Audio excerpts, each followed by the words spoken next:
All right, that's awesome. Thanks, guys. Appreciate that.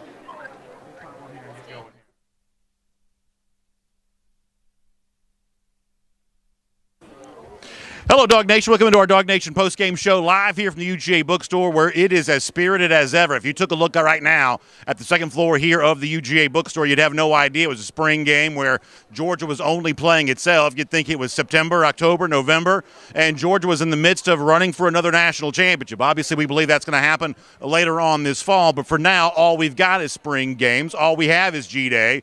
And from the sounds of things here, the Georgia fans who are gathered around have certainly enjoyed themselves in what turned out to be a 31-26 win for the red team against the black team today. Thought it was really entertaining. I thought there was a lot to take from this. Nice drive near the end of this game for Brock Vandagriff going back in for the black team there at that moment. But for me, and I'm curious to hear, we're going to hear from a lot of Georgia fans. We got Georgia fans here live at the UGA bookstore. They're going to get a chance to stop by and be a part of this. If you're watching Facebook or YouTube or DawgNation.com, one of those video platforms, will invite you to be a part of this as well. There via your chat, just and our Zoom calls, just like we've done, throughout the years here on DawgNation. And the DawgNation post-game show. We'll find out what you have to say. I'm curious to hear if folks are kind of the same mind that I am, that I thought we had not quite a resolution of the Georgia quarterback competition today, but we certainly had a very interesting data point. I'm going to tell you, I feel like I saw enough, even in the first half of this game, to say that Carson Beck, to me, looked very much the part of a future starting quarterback for the Georgia Bulldogs here in this 2023 season. Now, that is not the same thing as saying I didn't think that Brock Vandagriff looked good, because the truth is I thought that Vandagriff had some nice moments. But one of the big questions we asked about Carson Beck going into today was, hey, probably more pressure on him than exists on the other quarterbacks. He's been here. This is his fourth year on campus. He was the number 2 quarterback a year ago. He had that game experience. Could he come out today and show a little bit of distance between himself and Brock? Could he come out today and show that if this was a September-October situation, Georgia had to play a game, would a guy like Carson Beck have been able to lead Georgia in that situation? And what I saw, I feel like Carson Beck could have been quite comfortable in that. I think if you're making a list of your most significant G-Day storylines, that's probably the top of the list for me, is how impressive Carson Beck looked today. Very smooth, very much a guy who appeared to be in his 4th year in college and now ready to maybe take the reins as the Georgia starting quarterback. I'll give you some halftime numbers for Beck. I don't have the full game stats, but it's really the first half that sort of told the story there. You look at Carson throwing the ball, 13 of 18, 211 yards, had a touchdown there as well. Now, listen, given the fact that Carson looked the way that he looked, when you look over there at Brock Vandagriff, I start asking myself a couple of different questions. I start asking myself let's say if Carson Beck was the starting quarterback, if this quarterback, Brock Vandagriff, entered the game because of injury, would I feel pretty good about that? Yeah, I think I would. And maybe more importantly, I ask myself this: what will Brock Vandagriff look like a year from now, when he maybe has some of those backup reps that Carson Beck got a year ago? How much better, how much more polished, how much more improved can Brock Vandagriff be 12 months from now? I think the answer to that question is probably pretty profound. I think there's a chance that Brock Vandagriff can do a lot of growing here as a quarterback over the course of the next 12 months. So here's what I'm here to tell you. Kirby Smart had told us all spring long that he felt like Georgia had 3 very good quarterbacks. And after what we saw today, I don't think that Kirby Smart was lying to us at any point in time during the spring. I think that Georgia does have 3 good quarterbacks. I thought that Gunnar Stockton, to a certain degree, was as advertised today. But I do think today that Carson Beck demonstrated why so many fans assumed already that he might win the Georgia starting quarterback job. I think he very much looked the part. I think he made quite a statement here today. And in what has been, I think, a pretty competitive quarterback situation here for UGA, you certainly didn't see anything disqualifying from Carson Beck here today. I think it'll be interesting to see what Kirby Smart says about that, because obviously he's going to look at this a lot more analytically and a lot deeper than maybe some of us are. But I thought that Carson Beck made quite a statement. As we take your calls, we'll find out what you think about that. For the folks who are here in person, if you guys want to come over here, we'll make a little bit of a line. We'll get folks here live on the air there as well. We're going to hear from Kaylee Manziel coming up in just a moment, too. And obviously, as I mentioned during our Kroger kickoff here this morning, there is a slightly different tone to our conversation here this evening than we expected to have. Obviously, we thought that the full story here today would be celebrating the upcoming new season in 2023, new crop of Georgia Bulldogs who get a chance to show what they're all about. And obviously, in a certain extent, we're going to do some of that. But there is also another big storyline that maybe we didn't anticipate, but it is now right there at our feet. As you probably read at DawgNation.com earlier this morning, former 5-star defensive lineman, a guy who got some significant playing time on Georgia's national championship team a year ago, Bear Alexander, has entered the transfer portal reportedly, and it could be that Alexander's on his way out of the Georgia program, taking advantage of the start of the spring transfer portal window, which begins today and runs through April 30th. I will tell you that what Kirby Smart has to say about this topic after the game going to be very interesting there as well. We'll kind of stay tuned to see what we hear about that and the week to come as we also break down everything we saw from these Georgia players, finding out what is next for Alexander or what could be next for other Georgia players, perhaps contemplating the same decision. You have to acknowledge that as a possibility. All of that is going to be on the table. So that is out there as you make your calls. As we talk about the good of today's game, you are certainly free to bring up the Alexander situation, and we'll talk about what that means for Georgia and kind of where that leaves Georgia. And maybe more importantly, because I honestly believe, and I'm sure many of you will echo this with your own comments, I honestly believe that what we really have here is a story that frankly is about more than just UGA. Because Georgia's very deep, even at the defensive line position. Alexander's obviously a promising prospect. But Georgia's got a lot more at defensive line than just Bear Alexander. To me, this sort of tells you about the direction this sport is currently going in, both the fact that this year's spring transfer portal window going to be busier than last year's transfer portal time was this time a year ago, but also the fact that we've all kind of gotten used to and braced for so much change as it relates to college football.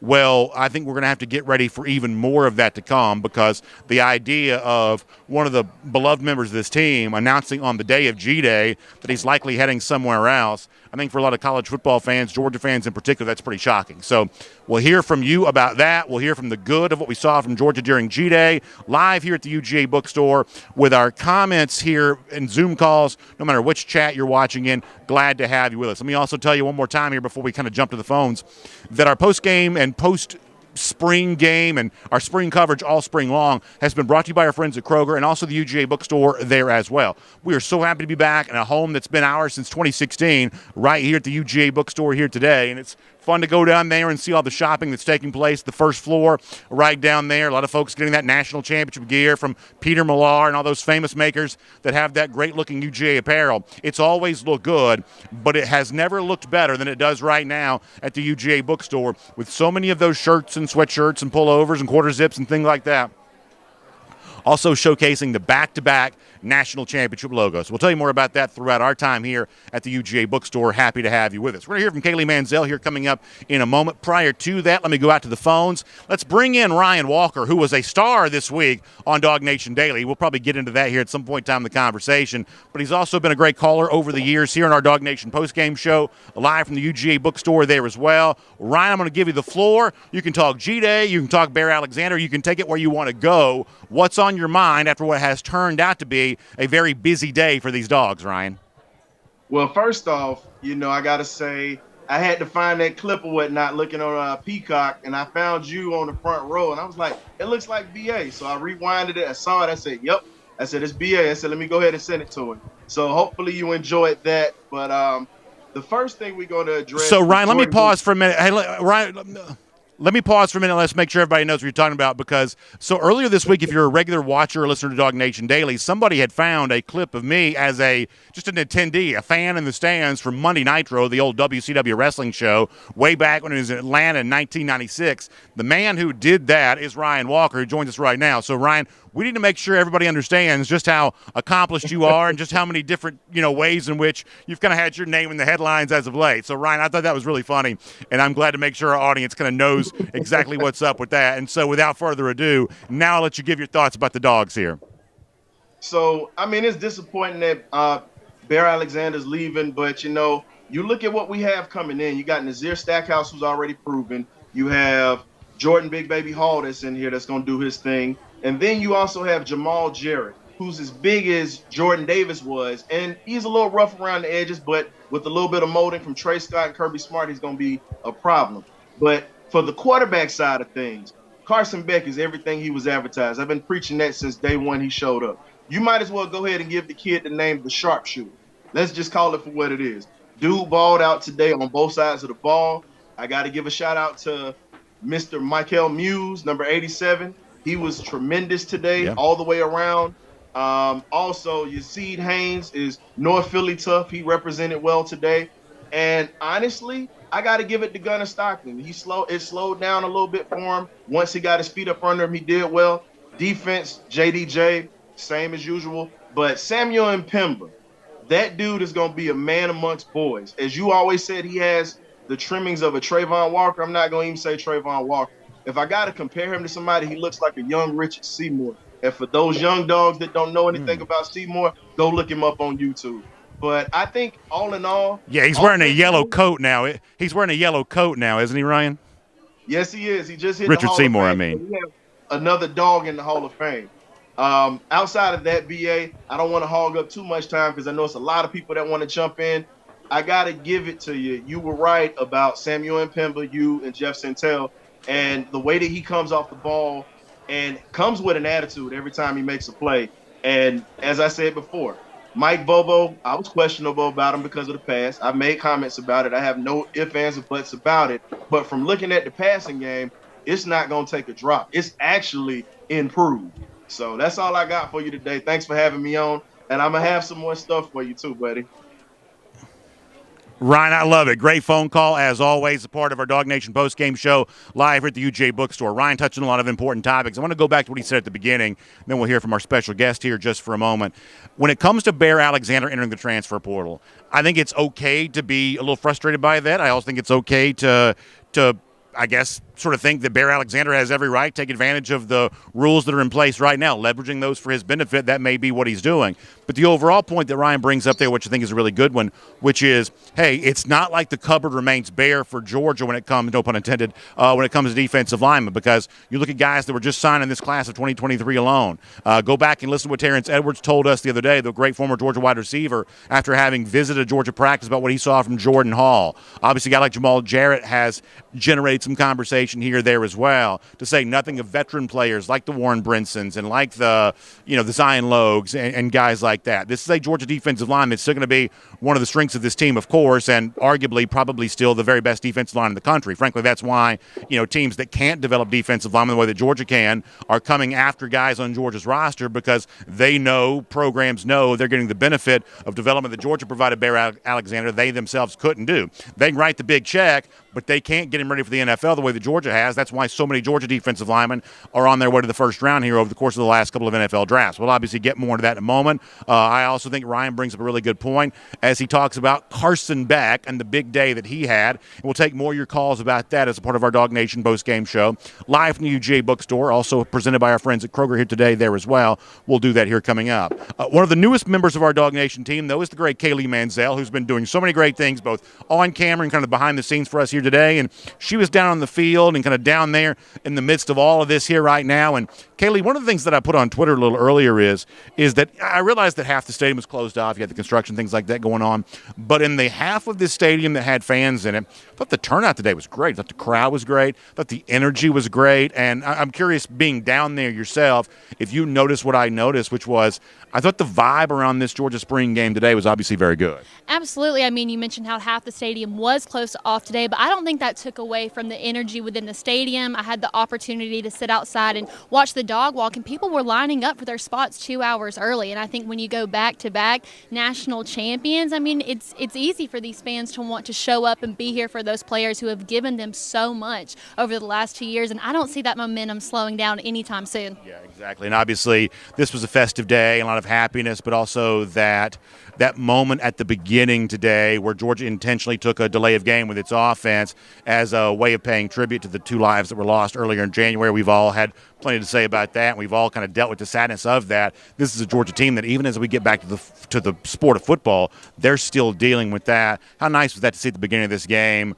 A moment there to honor the life of Devin Willock and Chandler LaCroix, and I thought a real touching tribute the way that Georgia intentionally took that penalty as a way of saying, hey, we're without right now 2 of the beloved members of this program. I thought Georgia did a very nice job in terms of paying honor to them today. I think so, too. I think it goes to show that football is just more than a game. It's not just about the players on the field, but also you could just kind of tell that everybody was sympathizing with the team. It just felt like some big family energy, and I'm glad that they took that opportunity to honor them. I think it was very much needed, and I think it shows that we shouldn't forget what happened, and we should remember them in the best way possible. Are you as impressed as everybody else seems to be, callers and folks kind of in our chat sessions right now? Are you as impressed as everybody else seems to be with what Carson Beck was able to do today? Absolutely, but I want to take this opportunity. I think that the star of today for me was actually Mike Bobo. I know a lot of people were really hesitant about him going into today's game. I didn't get to watch much of the second half, but from what I took away from the first half, 7 or more pass plays for 15, or 11 or more pass plays for 15 yards, 7 or more pass plays for over 20 yards, and I think that tells you everything you need to know about Mike Bobo right there. And I think it goes to show that we have no doubt in our mind who QB1 is now. Carson Beck, he's waited a long time for this, and he certainly showed out today, Brandon. Totally agree with everything you say. And before we go back at the phones, I guess let me ask you one more thing. So we've seen some of you on camera here. You've obviously been kind of behind the scenes. You've done some great producing for DawgNation Daily. How is everybody at DawgNation taking care of you right now? That's the most important thing, because you kind of see the inner workings behind the scenes of what's going on with DawgNation. How well taken care of do you feel here thus far? I just really don't think that there's any way I could describe it in words. You're all so different, and you all have, big, bold personalities, but, I just feel like I have so much to learn from each and every one of you. Not only do I get to learn behind the camera work from Michael Carvel, but just getting in and sitting, producing your show, I learned a lot about being on camera too. Got to give a shout out to my guy, Jeff Santel. He's been there for me since day one, but I just can't thank you guys enough for taking a chance on me, being patient with me, and really caring about the feedback that I have to give you. It means a lot, and I can't wait to continue work with you guys. Well, appreciate you coming by. Hope you had a great rest of your weekend. Thanks for being a part of our coverage here today. You guys can see more of Kaylee Manziel certainly coming up very soon. Good to have her as part of our DawgNation post-game show here today. Also, if you're live here in the UGA bookstore, you want to be on the show, you can pop right over here, and we'll get you on. You can do kind of a live call with us here today. And, of course, if you can't be here in person, you want to join us via Zoom, we'll take your calls that way there as well, including Randy from Tifton, who's always got plenty to say as a part of our DawgNation post-game show. Cut a promo on him. Randy, how you doing here today? I'm doing good, BA, and I just want to throw a shout-out to DawgNation Cruise next week. I wish everybody could go with us, because we're going to have a great time. But I tell you what, today the young guys impressed me, the linebackers. It's just the speed Georgia's got. And, yes, Beck showed me something today. He just looked calm. He was hitting everything. He just looked like he's ready to take that job and just run with it. No, I think you're right about that, Randy. I appreciate the call. I do think that Carson Beck certainly made a big statement today in terms of, like you say, taking that quarterback job and running with it. Now, I'm sure we'll hear from Kirby Smart in the post-game press conference, almost undoubtedly so, to say that this competition is going to continue, obviously, into the summer. And if you were, watching the full game today, you saw a nice moment for Brock Vandegrift to kind of bring this game to a close, leading a touchdown drive with that black team. So he's obviously going to have a chance to assert himself here over the course of the next couple of months there as well. But what you were looking for from Beck, and Randy kind of touched on this, what you were looking for from Beck was those credentials, the look of poise, the look of confidence. The word that Kirby Smart had used so much during the spring was the idea of administration. How well could you administer this offense? And I certainly thought that this Georgia offense really hummed along and really moved pretty well, certainly throughout the first half. And then obviously in the second half, you had some guys kind of shifting around teams there a little bit. But for the most part, that continued during the second half there as well. This was, I thought, a pretty sharp performance. Now, obviously, in a G-Day situation, you're always kind of left to conclude, well, if the offense looks good, does that mean the defense looked bad? And clearly some of the early scoring, Arian Smith has 2 touchdowns, for instance. Clearly some of that early scoring happened against the first-team defense. I'm going to tell you. Now, this goes back to something we talked about on DawgNation Daily a lot going back to last week, that for me, there was very little about the Georgia defense overall that I'm going to evaluate on today's game. First of all, we found out just prior to kickoff that another expected Georgia starter this season, Smile Mondon, was not going to be able to play today. You add that to the likes of Jalen Walker and Marvin Jones Jr. and Mikael Williams, who obviously were all out today and not a full, not participants for Georgia. Plus, we also know that offensive spring games are sort of designed to be showcases for the offense anyway. Think about the first quarter of this game, really the first half of the first quarter. We saw 2 end-arounds. We saw 1 end-around in addition to that kind of turned into a flea flicker. So pretty clearly Georgia wanted to have some fun, and I'll go back to something that Kaylee Mansell also talked about there as well.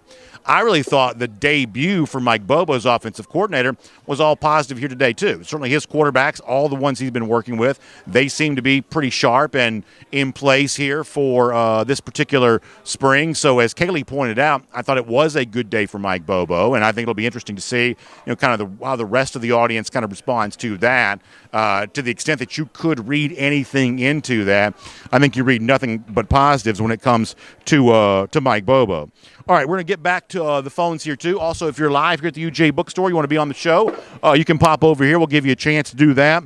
We also hope to hear from Jeff Sintel before we're done. There's a chance we may hear a thing or two from Kirby Smart. Certainly on the topic of Bear Alexander, we're looking forward to hearing what his words are. But next is Matt. Matt, you're next up here on the DawgNation Postgame Show, presented by the UGA Bookstore and our friends at Kroger. Happy to have you, Matt. Go ahead and give us your thoughts on the game and everything that's gone on with UGA football here today. Hey, BA, happy Saturday. It looked like a beautiful day in Athens. It was great here in Houston, too. Just lovely weather, so it looked like everyone had a great time. I'll try to make it kind of short and sweet, just kind of hit the bullet points. So, number one, to agree with Kaylee, it did feel like the Bobo offense in a good way. I'm not trying to be, negative in any way. Todd Monken really loved to hit people first and foremost in the wide receiver screens, the tunnel screens, the bubble screens. Mike really likes to hit the wide receivers out in open space. You could kind of get the feel. It was a little bit of deja vu, but in a good way. And so I like to see that. I was like, okay, just really get the ball to your playmakers in space. So I know that I was one of the more negative guys when we saw that Mike Bobo was our OC. So, but again, I thought Carson moved the ball great. I said on the comments earlier, Gunner looks like Stetson Bennett on steroids, but not in a cheating way, but just in a great way. He looks great. I cannot wait to see Gunner really get the reins. And not to skip over Brock. Brock looks awesome too. But you always kind of have your moment where you're like, oh, man, I cannot wait to see that guy with the ball. So Carson, Bobo, Gunner, all was very happy with that. And then I would be remiss if I didn't touch on the Barry Alexander situation. The fact that this happened today and it came out, it just – I don't know. I feel like there's a little bit of dirty pool, and you know that I live here in Texas, and UT and Texas A&M have no qualms against playing dirty pool. It felt kind of sour. I'll call that. I'll say sour. So I don't know. That didn't sit well with me tonight. I immediately started texting everyone on the Facebook group. I was like, I can't believe this. But again, if the young man feels like he needs to do what's best for him, go for it. Good for you.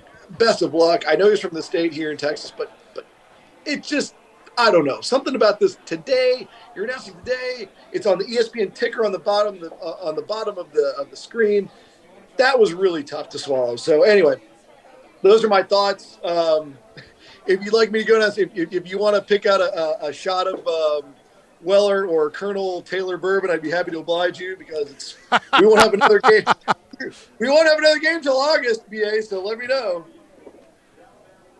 I certainly appreciate that, Matt. Great phone call. And, yeah, I think that this is one of those days in which maybe toasting some success for Georgia on the field, but also drinking away some sorrow based on what happened with Barry Alexander. I think that's probably all a really good idea. So, Matt, great call by you, and I appreciate you weighing in. That sounds good, Matt. I appreciate your time. Thank you so much, and appreciate you weighing in on everything going on with UGA there. And, I really kind of agree with what Matt is saying there about the Bear Alexander situation there, too, because, look, I'm not going to fault Bear for doing what he can do. And I'm not going to fault Bear for, if this was all leveraged to get some sort of big NIL deal for him, I guess those are the rules that are out there.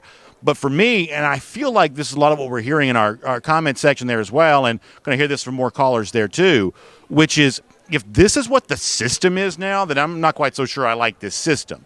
And look, if all of this is just a precursor to, well, you're going to call the players employees, and now you're going to start paying them out of the big pool of money, which is the TV contracts. It's far larger than anything else, including most of the opportunities available via NIL. Maybe that's where this is all heading. And for those of us who've, listen, I don't mind telling you, when I have a bias, I'll put it out there and make it fully known for everybody here. My bias on this is that I have wanted college football to find some way to sort of protect the things that have made college football great for at least the last few decades, if not for more than a century. And so I kind of come at this from the standpoint, the perspective of a traditionalist. In fact, I think keeping as much of college football like it has been in the past is probably pretty important. But if you're going to have a situation like this where, the NIL is going to create a thing where on the day of your spring game, the final day of your spring practice, that a guy like Alexander can just bolt out the door. And it's not like Bear Alexander's a difference-making player for Georgia. Georgia's season win total is not going to change. It'll still be 11.5. Georgia will still be the overwhelming favorite to win the national championship. Georgia will be the preseason number one team. Alexander's departure doesn't change that. If he'd stayed here at Georgia, it's basically the same there too. So this is not about a make-or-break player. This is about, as Matt said, potentially some other program kind of leveraging, this system that a lot of us are not quite so sure that we like for their benefit for a player that they couldn't develop. At Alexander spent a freshman year at one of these other programs. That's a program that's not going to be able to develop Bear Alexander the way that Georgia has because the proof is in the pudding. If they could develop players like that, they already would be. So they're clearly not capable. Georgia, obviously, with Jalen Carter, a top 5 pick in this year's draft, with 3 first-round defensive linemen a year ago, they clearly are capable of doing more than that. That's why guys like Alexander come here to begin with. But if all of this is just a precursor to players like this becoming employees and getting paid from the TV money, honestly, the same people who never consider the unintended consequences of anything are also failing to consider the unintended consequences on this there as well. And the amount of change that's coming on the other side of that doesn't just stop with players being called employees. You start having to ask the question, well, if you're an employee, now who do you work for? It can't be UGA because of all the Title IX considerations and things like that. So all of a sudden, for people who are really proud of that Georgia degree and sort of like the idea that the Georgia football players are students at the same school they were once students at, all that starts to feel very, very different in the future, and I'm not quite so sure eventually that's changed for the better. Maybe things work out better than it seems like they could. That's at least a possibility. I've been wrong before, of course. But for now, this feels like the start of something that probably results in a sport of college football that, to a large degree, is unrecognizable from the one that all of us fell in love with over the course of our lifetimes here. But we'll have plenty more time to talk about that in the days to come. We'll also have opportunities to get your phone calls here, there, as live. Good stuff kind of rolling in. Let's talk to William Camacho. William's obviously a very big part of our Facebook comment section, now joining us live here for his call as a part of the DawgNation postgame show presented by the UGA Bookstore. Obviously, our spring coverage also all season long been presented by our friends at Kroger there as well. William, you're next up. Thoughts on what was a pretty entertaining G-Day and Bear Alexander, if you want to talk about that there as well. William, what's on your mind here on this Saturday evening?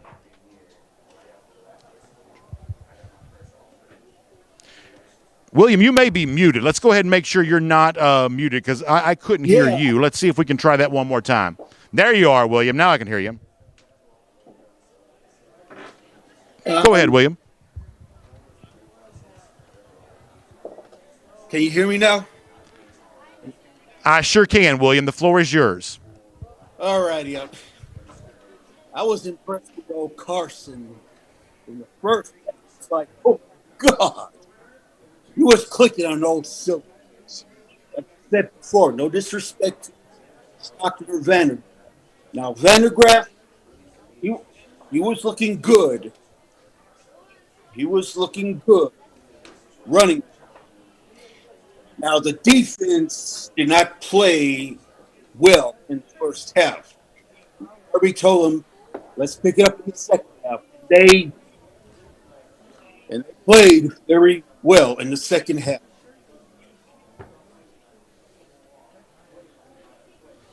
Yeah, William, I think you're right, and I appreciate your phone call here today. I like a lot of what you had to say there. First of all, on the subject of the defense, obviously the first-team defense, especially in the first half, they kind of got picked apart by that first-team offense. Of course, we understand that defense is playing without, at least 4 starters, handful of guys who are starter-level players on this team, but the performance was better at times in the second half. One of the things that I did like, though, and I told you a lot over the course of the last couple of weeks on DawgNation Daily that I came here today expecting to watch the offense, and primarily that's what I was watching.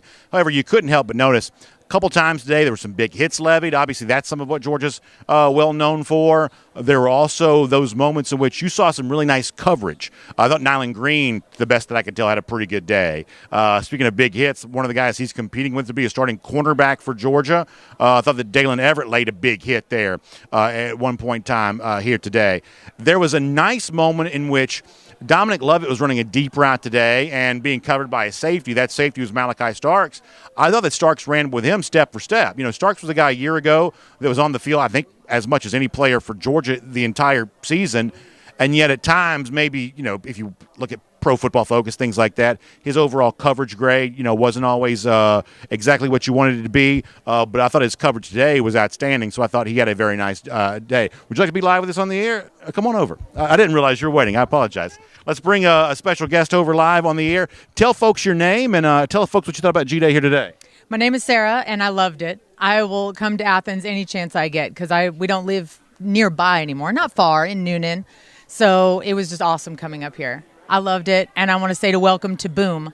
Yeah, I thought that was great. The ceremony to bring out the new UGA today, I thought that was really well done. I happened to be in the corner of the field there when UGA 10 was sort of walked out to sort of be said bye to one more time, and so that was really cool. And I thought the introduction of Boom went really well, and I thought the fans were great in their response to all that. It was super awesome, and I'm such a nostalgic person. Like, this time of year is hard for me because seeing people like Bennett and Nakobe, I'm going to miss them so much. And that's the thing about college football is you get like these really great couple of years and then you have to say goodbye.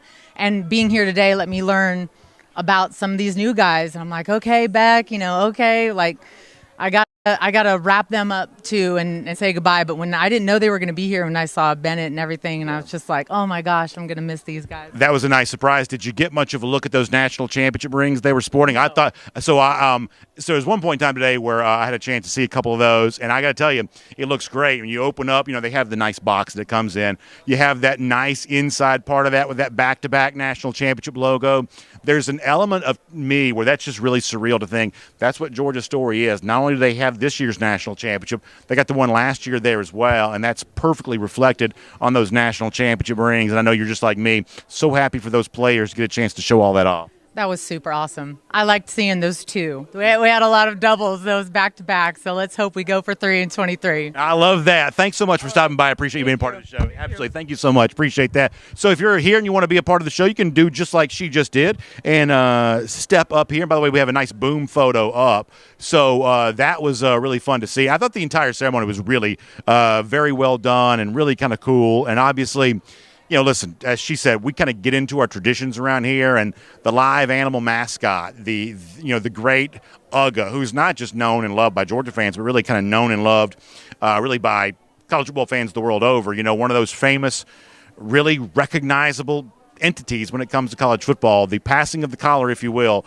from Q, known as UGA 10, who I think leaves as the most decorated UGA of all time, to now Boom, who will step in here and be UGA 11. That is certainly very exciting. By the way, if you're watching Facebook, YouTube, DawgNation.com, all those video channels, you have got a link you can click into right there to be on our show live. Join us and share your thoughts like she just did, like callers have been all throughout the evening here, including Jonathan Aaron. Jonathan, you're a great commenter, of course, on our YouTube page throughout the week, and now we have you on our DawgNation postgame show live at the UGA Bookstore, presented by the UGA Bookstore and our friends at Kroger. Jonathan, what's on your mind about these dogs here today? Thank you. Can you hear me? I've got an earpiece in. Can you hear me good? I can hear you just fine, Jonathan. You sound great. All right. Thanks, sir. First of all, if Big Bear decides to go somewhere else, best of luck to him. He was a terrific young man. Mims last year, he went to the portal and came back. That's what I'm hoping for. So, but as far as everything went today, defense got a little bit burnt at first. I know that this is a G-Day game. They can't do anything, but there were some passes that probably could have been intercepted that they just didn't get their head around. But I honestly think that Beck did a fantastic job. Yeah, Jonathan, I agree with that. I appreciate your phone call. Really agree with almost everything you said there. I thought this was a good day for Carson Beck. Obviously, that comes at the expense of the Georgia defense, as we've kind of been telling you here, is that, and you touched on this too, the format of this game sort of sets up for the offense. The format of this game, I think, is designed, as some of our folks get ready to say goodbye. We had the great Miriam Corbin, Kathy Aquaviva Green. Kathy was kind enough to one day tell me how to pronounce her last name. So we had Kathy, Miriam, DawgNation royalty. They'd stopped by to be a part of this a little earlier than they were leaving. But to go back to what we were talking about before, that the format of this game really sets up to make the offense look good. Defense that loves getting after it, that loves obviously, wreaking havoc. What is it Kirby Smart said, being a train wrecker and a havoc, a wreaker and a train wrecker, what was he said the other day? That's what they love to do, but you don't necessarily want the Georgia defense doing that to the Georgia offense. So to a certain extent, this defense going to have to play with a hand tied behind its back schematically, and obviously several starters held out. So I don't know that we make a ton necessarily, but the fact that, Georgia gave up some offense there earlier, for me, it's more of the positive of what Carson Beck was able to do, because some of this kind of comes down to the look. Some of this kind of comes down to, does this guy look like he could lead you into battle in SEC play? Does he have that confidence? Does he have that demeanor? Does he have that poise? Is he rushed out there in a situation like this? Because if you're nervous on G-Day, you're especially going to be nervous during that first big start later on this season. Well, if Beck was nervous at all, you certainly couldn't tell that much by the way that he looked. I thought that Carson Beck had for himself a very good day today, and while I think that the quarterback competition, at least in the eyes of Kirby Smart, is far from done, I thought we got a very big data point today. There was nothing whatsoever disqualifying about Carson Beck. If anything, he kind of demonstrated exactly what he has a chance to be here as the Georgia quarterback. And then to go back to the point about Barry Alexander there a moment ago, to talk about that, I thought that Kirby Smart had a very telling comment the other day, and I forget when this was, where it was, but he said something to the effect that when it comes to players they sign out of high school, their goal was to keep 70% of them. Now, if you listen to what Smart's saying there, he's actually telling you a lot about what he doesn't say. What he doesn't say is, hey, if we sign a guy, we expect him to stay here for the full time of his career. If he doesn't do that, that means he's not committed. We expect everybody to be here. Smart has a much more realistic appraisal of the situation than that. When he says 70% will stay throughout the entirety of their high school career, what Smart's really telling you in the inverse is that Smart knows at least 1/3 of the players that Georgia signs out of high school won't stick it out for the entirety of their Georgia career. And some of those transfers will be because they're buried on the depth chart. Some of those transfers will be because another school maybe just needs them more and is willing to kind of show them some NIL love that Georgia's maybe not going to do, although we do certainly understand that the Georgia NIL game right now is about as strong as anybody's is. But there's just maybe a situation in which other programs just find themselves more desperate than Georgia. So I think the words of your head coach there end up being pretty telling, that at the most, he knows that they can only hope to keep about 70% of the players they sign out of high school.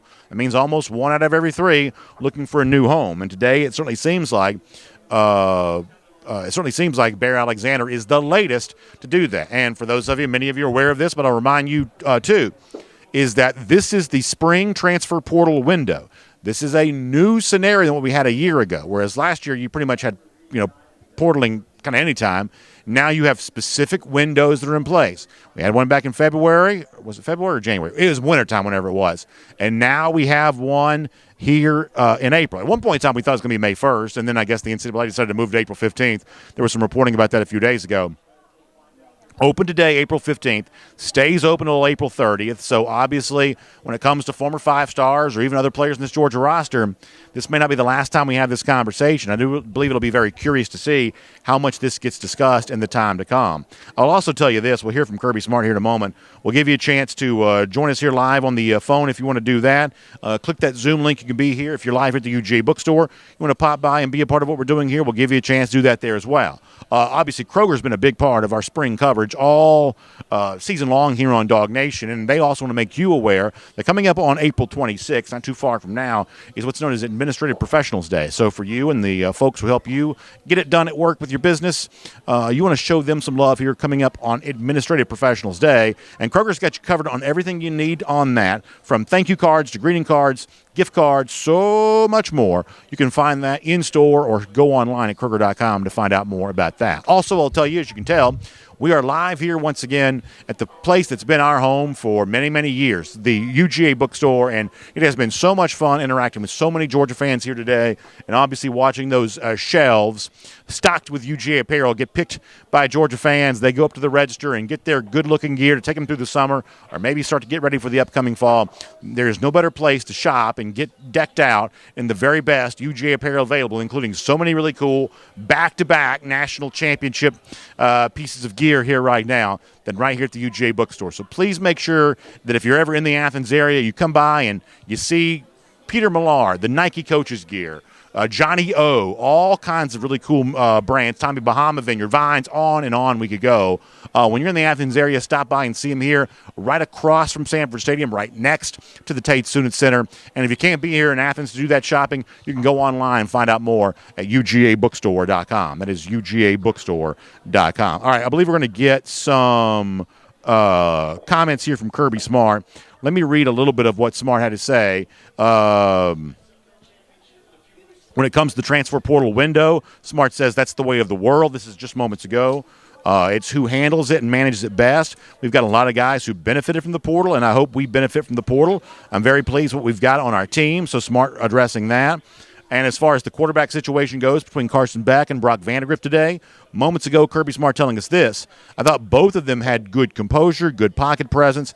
I was really pleased with all three quarterbacks, and what you saw today was what we've seen throughout the spring. So that's been one of those points that Smart has reiterated, the fact that he thought that Georgia was getting good quarterback play from all three of its quarterbacks during the spring, and as Smart says, I think with our own eyes we can see that there too. And I'll say this just briefly here for a moment. So the consensus of the people that we've talked to here today would seem to be that Carson Beck may be on his way to winning that starting quarterback job. So let's look ahead here for a moment. What could be happening is that Georgia from a quarterback situation is kind of, as we've used this word before, things are getting a little bit more sensible, kind of returning to normal, where an older guy gives way to a younger guy who gives way to a younger guy that for the last few years, and some of this has been pandemic-related and some of this has been transfer-related, injury-related, the Georgia quarterback situation has felt a little bit weird. So if Beck really is emerging right now, then maybe this is a sign that the Georgia quarterback situation is kind of having a little bit of a return to normalcy. That could be what's going on here. And beyond that, if this is Beck's year coming up, then you look ahead to a future kind of, if Carson will even go to the NFL after the season, post-Beck, where it's Brock Vandegrift, it's Gunnar Stockton, and there is a very good chance that a five-star like Dylan Raiola could enter himself into that mix there too. Based on what I saw today from both Vandegrift and Stockton, I do believe with more seasoning, more experience, that either Brock or Carson, I should say either Brock or Gunnar, if they don't emerge as the Georgia starting quarterback this year, could be very tough to beat in a future competition, even one that potentially involves Dylan Raiola. I believe I saw enough today to be able to say that. Let me get a couple more quotes here from Kirby Smart. As far as what he's learned from his team this spring, Smart says, I've always said that we're built to sustain here. We don't want to be a one-hit wonder. So clearly Smart not in any way panicking, as you assume that he wouldn't, but not in any way panicking about the potential transfer of Bear Alexander, maybe the potential transfer of anybody else either. Smart clearly pretty excited about what Georgia has set up for the future here. And then on the subject of a couple young linebackers, incoming freshmen, C.J. Allen, Raylan Wilson. By the way, Raylan, if you turned off the G-Day game early, if you were leaving the stadium early, Wilson had an interception return for a touchdown here very late today. But Smart on these young linebackers, he says they probably had better days today than they have had throughout the spring. They're both talented, and they've both had really high character. Kids who are going to make our program better. So Kirby Smart kind of weighing in a little bit there. So that's the story live here from the UGA Bookstore. It's our DawgNation postgame show. We hope to catch up with Jeff Sintel before we're done here today. Jeff had made plans to stop by, so we'll see if we get a chance to hear more from him on the Bear Alexander situation and what's happening there with that. Also, if you want to join us via Zoom here and join us be a part of the conversation, you can click the link in the comment section and get a chance to do that.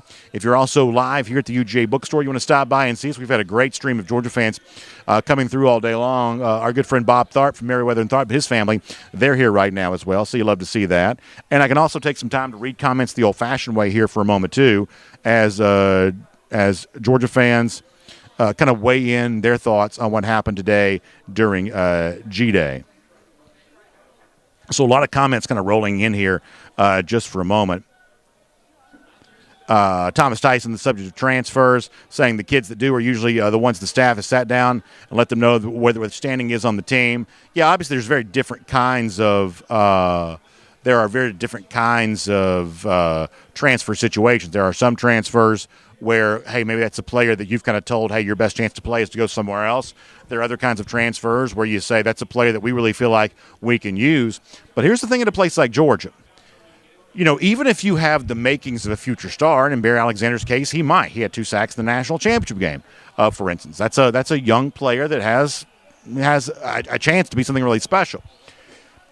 Being at Georgia means being okay with standing alongside 70, 80, whatever other scholarship players who can also be just as good. That if what you're hungry for is fame, if what you're hungry for is to be told how special you are every single day of your life, and I don't know what Barry Alexander wanted in regards to that, but if someone were to transfer and that's what they did want, then you're going to be happier going somewhere else other than Georgia. And Smart's talked about this before too. And listen, I was thrilled when Barry Alexander came here. I wish he's staying here beyond this year. But you got to know what Georgia is. You got to be okay with that. And you've got to be okay with the idea this is a program that's going to ask a lot from you. And this is a program that's going to put you alongside other very good players. And the thing that makes this place special is the large number of talented players who are part of this program. But in a situation like that, hey, maybe no one person is going to get a chance to be way out in front of anybody else. And that's just kind of one of the things that's going on there when you look at that. We'll get more of your comments here in a moment. I did want to read one more quote from Kirby Smart here as well. So Kirby Smart was asked about being hired the same year that UGA 10 first began his tenure as UGA mascot. I guess we're calling that when he was first collared as the Georgia mascot. And so Kirby says it's an honor to outlast one of them, which is kind of a funny thing to say there. Obviously, UGA 10 had been the only UGA as Georgia mascot that Kirby Smart had ever known. And so he'll now begin the UGA 11 administration. And Kirby, they're happy to know that his time as Georgia coach has exceeded the tenure of one of those mascots there, which is a pretty funny thing. All right, let me give you a couple more things that kind of stood out from today, and then we'll get more of your comments here. Big day for Arian Smith. 2 touchdowns. One of those was rushing. One of those was through the air. Obviously, we have a lot of instances over the years of some of these G-Day heroic performances not always being indicators of what was going to happen during the season.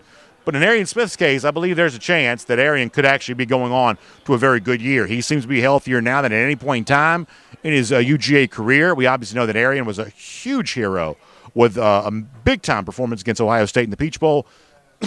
Excuse me. That may be giving you an idea of just how good he can be here this year. There were a couple of housekeeping notes before the game. New titles in place for a couple of Georgia assistants.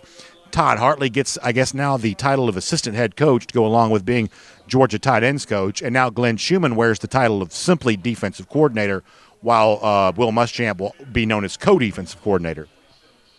And obviously, in the case of Schumann, that's probably reflective of the fact that he just got a huge raise and, you know, showing him the love with the defensive coordinator title. I guess that means in the future when we hear from a Georgia defensive coordinator to begin the season or at the end of the season during the college football playoff, my guess is it'll only be Schumann that we hear from in that situation, and Will Muschamp probably happy to let somebody else do the talking for him. I also think there's a chance, and listen, I may be wrong about this, but I think I might be right, that if you want to give a really big raise to a Georgia coach like Schumann, who we know is getting a big raise, maybe Todd Hartley in line for another big raise, I believe legally there may be a requirement to kind of enhance the title in order to be able to justify the big raise. I think there may be something in place as it relates to that, but nonetheless. Interesting to see a new number 0 out there for the Georgia offense. That's obviously what Ryder Robinson, the freshman running back, is wearing here right now. I thought that was fun. As one of our live commenters mentioned a moment ago, great to see the seniors from last year's national championship team on hand. It's a little bit shocking when you see a Broderick Jones or a Nolan Smith or a Stetson Bennett walking by, and I happened to kind of rub elbows with them a little bit today. At first, you're like, why are you in street clothes? Shouldn't you have your uniform on? It's always a little bit disconcerting that first time these Georgia players become former Georgia players. And today was sort of their first day in that former Georgia player world. You know, this is not a bad thing necessarily, but it was something I kind of noticed. I thought it was kind of interesting to see. Dominic Lovett, who I believe had 2 catches today, but after being really a big talk a lot this spring, not a huge day from Dominic Lovett. I don't think you read too much into that one way or another, but it was certainly interesting to see what turned out to be a little bit of a quiet day for Lovett. Thought that was, kind of a maybe unexpected based on just the level of chatter he had kind of generated throughout the time here. So worth considering there on that. Probably worth your time to go to social media and kind of take a look at those Georgia National Championship rings. Had a chance to see those close today, and I thought they looked very, very good. So we'll take a couple more comments here before we get ready to say goodbye. We certainly appreciate our friends at the UGA Bookstore who've been great and gracious hosts again to us once again today. And, boy, we've had a huge crowd of Georgia fans who stopped by to see us, which is a really nice thing there, too. So let me pop back on YouTube here for a moment. We'll get a few more comments before we get ready to say goodbye. Thomas Tyson talking about guys kind of left behind from that 2022 signing class, guys like Mikael Williams and Christian Miller, saying that the future's bright for both those guys, and it certainly is, and maybe at some point in time in the future they'll make people forget a little bit about Bear Alexander. That's at least a possibility.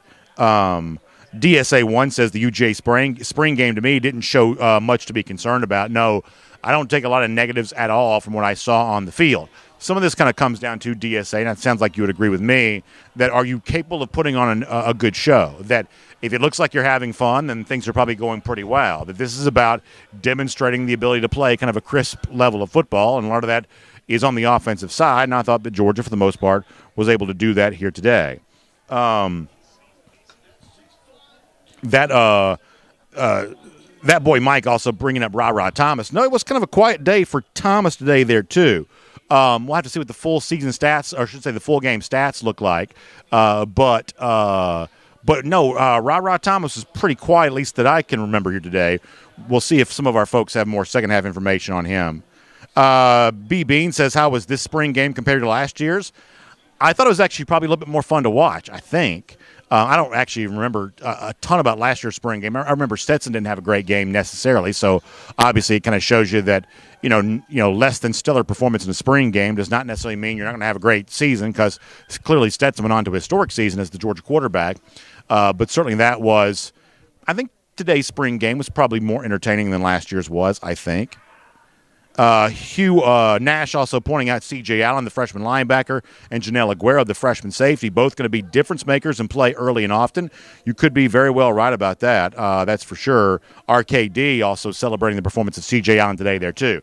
And that is one of those things that we definitely heard a good bit of buzz about, that Allen had gotten a lot of praise this spring and had a really good performance. And it's kind of funny, when the trio of great linebackers that Georgia had signed, it seems like at times guys like Raylan Wilson, because of the fact that he went to a power program in Florida, was a very highly rated recruit, he kind of got more attention than Allen did. Troy Bowles at times, the other linebacker that Georgia signed, who's a summer arrival for UGA, seems like at times he got more attention than C.J. Allen did, and yet Jeff Sentell would have told you that Allen always had the look of a guy who had a chance of being an immediate impact player at Georgia. And if you're watching him here this spring or watching him here today on G-Day, you certainly get an example of that. So a lot of really good stuff.